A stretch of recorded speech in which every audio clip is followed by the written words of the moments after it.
if you're continuing this from the last video, don't. This one's gonna be really short, because Cube 2 sucked. It sucked. I mean, you already know from the title. Cube 2, Hypercube.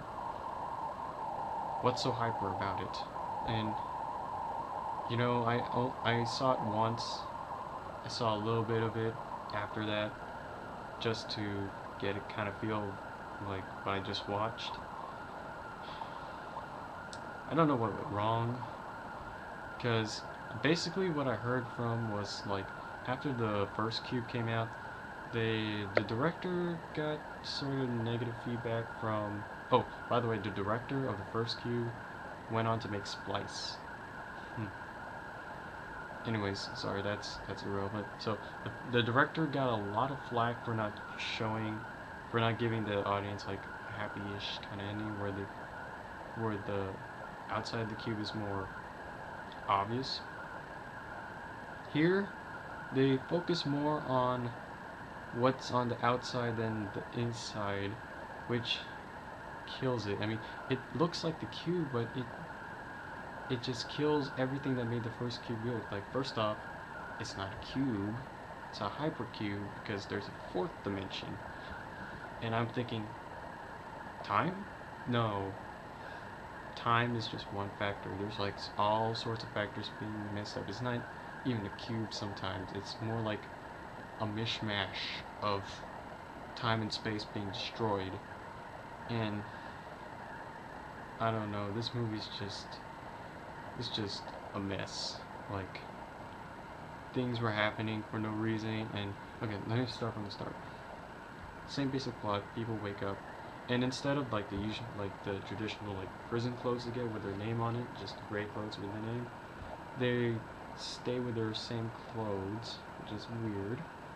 And it's more high tech. Like, it looks a lot better, but kind of kills it for me though, because I like the indie feel of the first movie, even though it wasn't really indie. And the second movie, you have a bunch of characters in there. There's like too many that I can remember. There's Anna or Mary? I don't remember, but it was the blonde main girl character. Oh, Kate. And she meets up with a bunch of people like Max, the computer tech geek. There's the detective who becomes a cannibal. This one guy who designed the doors of the place, which is brings up a lot of questions. How come they designed it like this, but how come it's all messed up? Like, did it go through radiation? I don't know. There's an old woman with Parkinson, or with Alzheimer's. I don't want to say Parkinson's. There's a woman in a red dress. There's a woman who appears twice. There's a guy who was dead, and one of the funnier moments, like, they find a dead guy who turns out to be a Nobel Peace Prize winner. And he has like one moment where he's like, and that was it. Yeah. And then, don't really remember anyone else, but the movie was just a mess. Like, the first movie was straightforward. It was just a bunch of people trying to escape. Here, they have a storyline, like, story after story after story. Like, they're trying to escape. They're trying to figure out who made it. There's a subplot about a guy named Alex Trust. There's a subplot about Izon. There's a subplot about people who made it or being put in, and it's just, it gets too complicated. And in the end, it doesn't make any sense at all. Like, spoilers, the girl with the glasses turns out to be Alex Trusk, who had the secrets of the company who made the cube or something, Izon.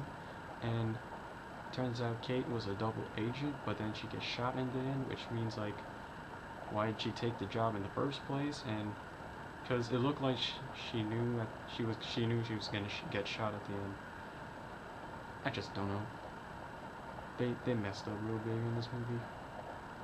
I mean, it would have been a lot clever if they just kept the same sort of plot from the first movie, but they kept in the hypercube.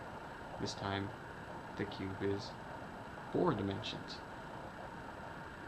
That would have been better. That would have raised the stakes higher. They could have. I don't know. It was a bomb. this movie. The traps weren't even that good.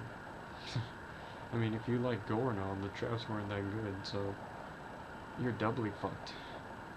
Anyways, after this, they tried to fix it up with Cube Zero,